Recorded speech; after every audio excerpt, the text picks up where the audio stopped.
Szereztem aranyat! Méghozzá 390 forintért. 3000 helyett. Ez az Ásványok magazinnak az első száma, és 390-nél nem csak egy magazint, de egy csomó igazi aranyat is kapunk, 22 karátos aranyat. Na nézzük!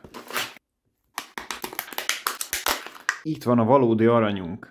És egy ilyen rendkívül komoly certifikációt kapunk, hogy a gyártó garantálja, hogy az üvegcsében található anyag 22 karátos arannyal van bevonva. Most csak az egyértelműség kedvéért, hiába látványos ez, ha megpróbálnád beolvasztani és beváltani az ebben lévő aranyat, valószínűleg 5 forintot sem kapnál érte, olyan vékonyan van az arany ezen a fólián. Viszont valódi arany, tehát ez a sárga csillogás, ez bizony igazi arany. Nézzük, mit kapunk még.